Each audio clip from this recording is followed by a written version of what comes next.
Hello everyone. For my Kinesiology 186 video, I'll be presenting factors of stroke that regulate swimming velocity.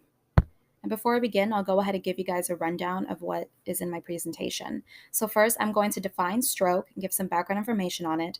Then I'll identify the stroke-related principles of swimming velocity and define them, as well as how these principles directly affect velocity. Then I'll establish the significance of the two principles, how they are interdependent, give some interesting facts that I've come across, give a personal experience that reminds me of this topic, and then we will end with clicker questions. First of all, what is a stroke?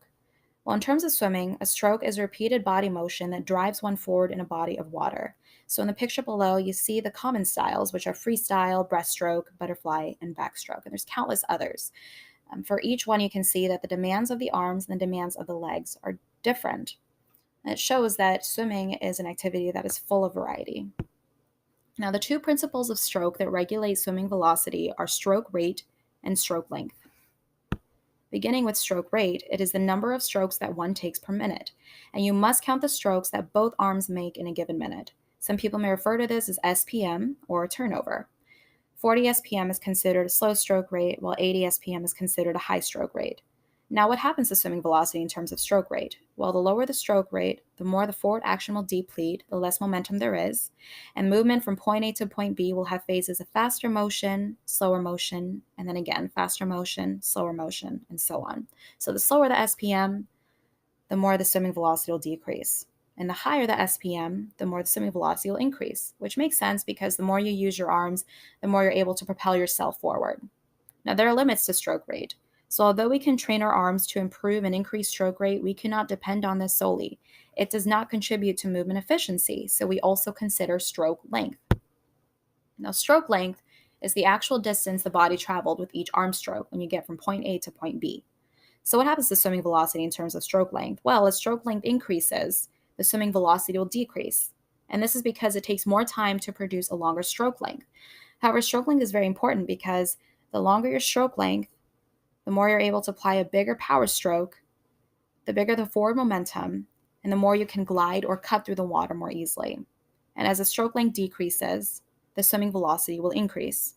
And this is because it takes less time to make a shorter stroke length, thus there's more time focusing on the stroke rate. Now, there are limits to stroke length. We have anatomical limits. We can only increase stroke length for so long, and we cannot command our arms to grow a couple more inches. So we also consider the stroke rate. So after reviewing these two principles, you can see that they are interdependent, kind of like the terms anatomy and physiology. You can study the structures of living organisms separately from the functions of the living organisms, but then we are not getting a full grasp of the human movement. Same here with the two principles. Considering one without the other will actually decrease the maximum movement efficiency. So if we focus solely on stroke rate, we are not using all the capabilities that our body can undergo. Now, the biggest misconception I've heard is that fast swimmers have faster stroke rates. And that's not necessarily true. One can actually be a fast swimmer if they have a bigger stroke length and they're able to cover more distance because of that big power stroke. And they can actually beat someone to the end of the pool, someone who has a higher stroke rate. Now, if we focus solely on stroke length, we again are not using all the capabilities that the body can undergo. So developing a smooth glide or being able to cut through water more easily is still very important. Now, these two principles are absolutely important in their own respects, but they hold more significance together.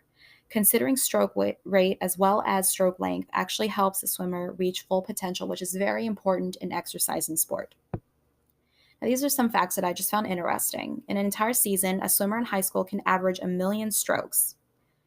The second fact that I found interesting is that the breaststroke is the oldest movement. It became common in swimming competitions in Europe in the 19th century. And the first breaststroke competition was held in the 1908 London Olympics, and it was won by Frederick Coleman, the man in the suit on the top right. Another fact I found interesting is that 56% of individuals in the US actually know how to swim. And the American Red Cross actually has a list of swimming skills that one must be able to go through in order to be water competent. First, you should be able to step or jump into water that you will eventually be submerged in, meaning that you'll be entering the deeper end. You should be able to float in the water for 1 minute, rotate a full 360 degrees and face the exit, swim 25 yards towards the exit, and exit from the water without using a ladder if it's present. Now, this is just a personal experience that reminds me of this topic.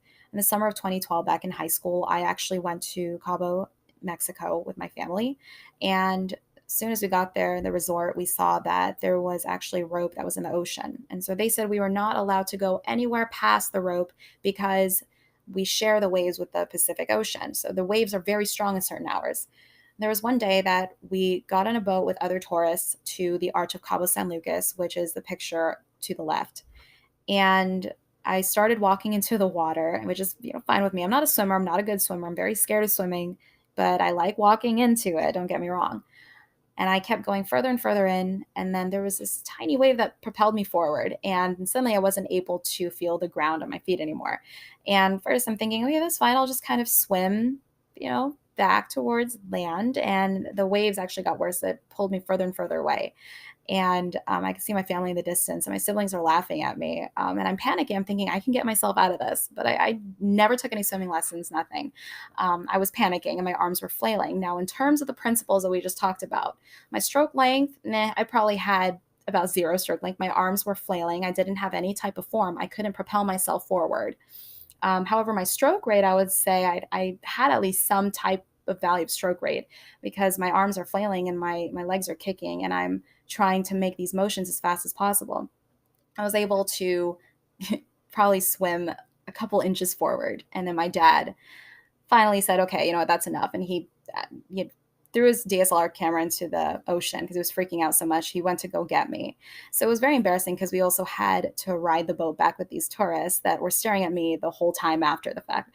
So yeah, that's just kind of the personal experience that reminded me of this topic.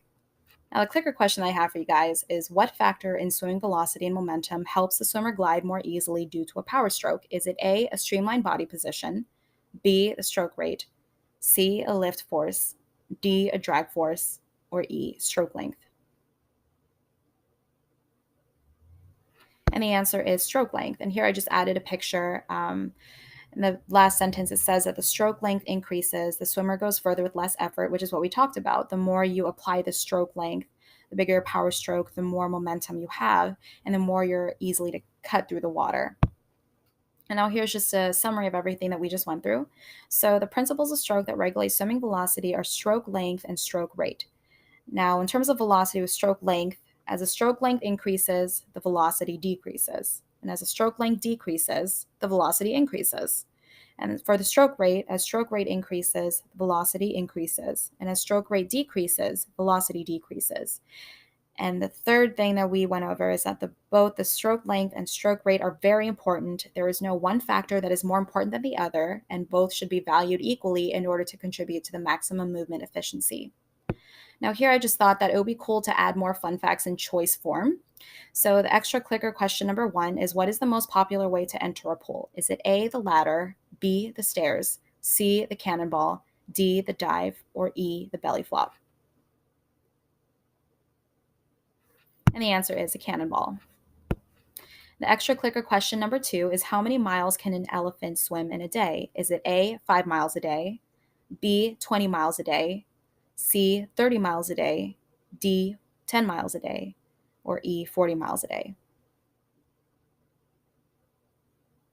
And the answer is 20 miles a day.